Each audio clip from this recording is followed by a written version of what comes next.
Hey, what's going on, guys? Sorry for the out of focus introduction there.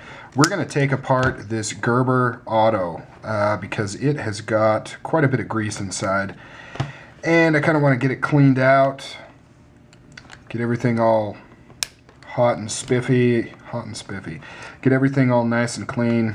Sorry, I don't know what hot and spiffy means, but there we go, that's the right.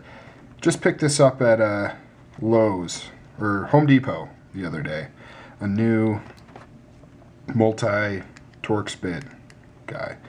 But anyways, so I thought that it would be a good opportunity to do an inside a coil-fired automatic knife video. I've carried this a couple of times since I got it, and we'll be doing kind of a, quasi review on this knife coming up shortly. I say quasi review just because reviewing knives is such a hot topic, and not like the teeny bopper store in the mall, but a hot topic is in, some people feel that you can only really review a knife if you've carried it for a couple months, you've used it in all different kinds of capacities, and you've really ran it through the ringer.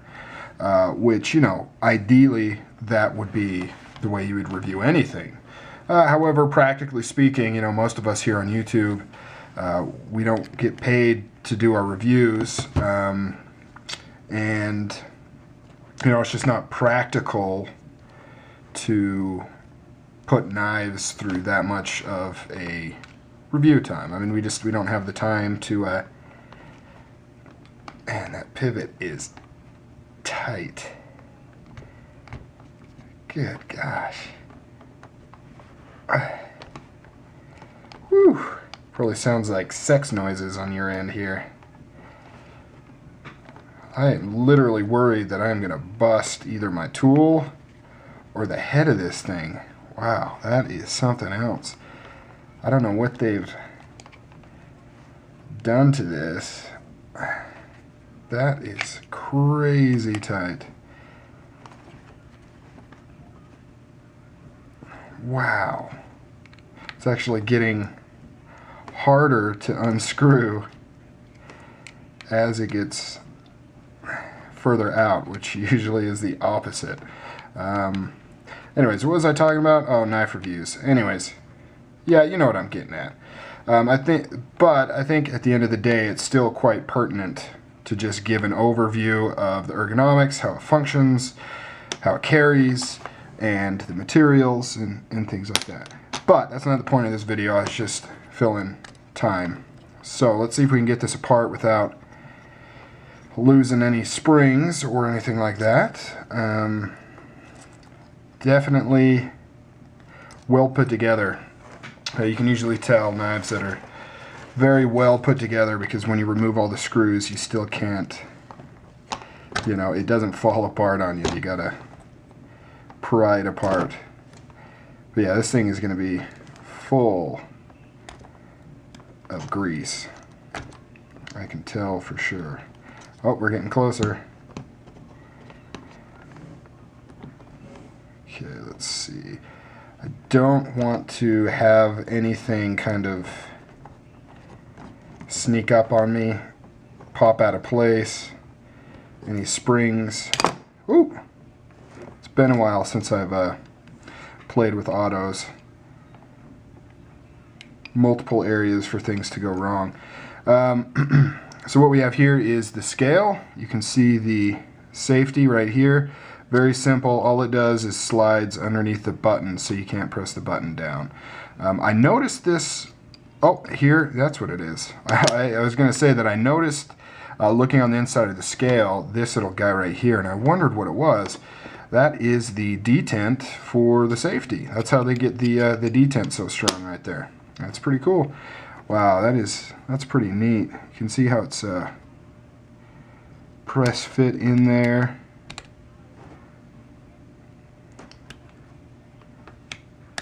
That's where that goes. Now, it's always a little nerve-wracking taking autos apart, like I've nervously said a bunch of times already.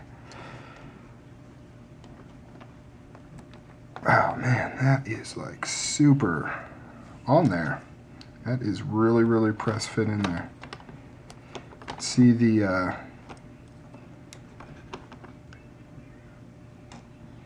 I really don't want to start prying this thing apart, but seems like that may be the only way to do it. Oh, I've lost that one there. So yeah, I'm going to have to get something to pry that open with, guys.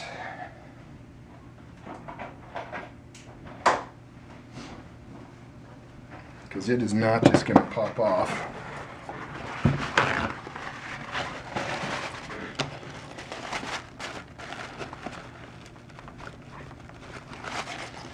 Put that right there. Here is the...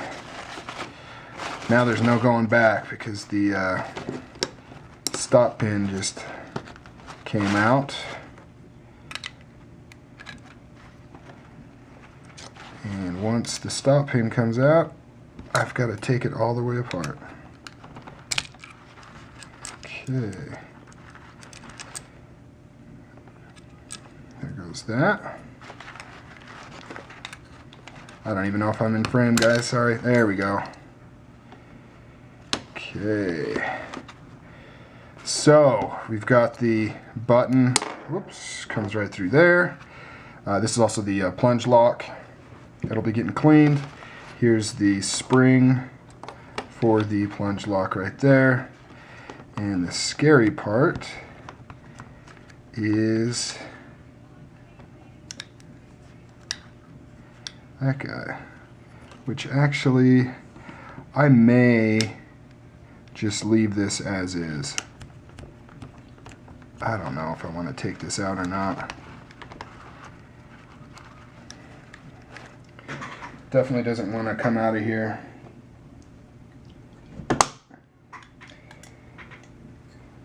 Oh, there we go. Oops. Hopefully, tricky part will be getting it back into place. So yep, here's the blade. Here is the coil spring.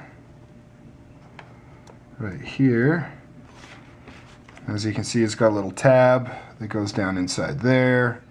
And then this actually has a bushing. That is pretty cool. So yeah, this uses a bushing system, so that's pretty neat. My video is about to die, so I will continue taking this apart, I think.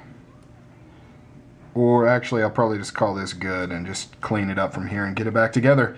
Thanks for sticking with me.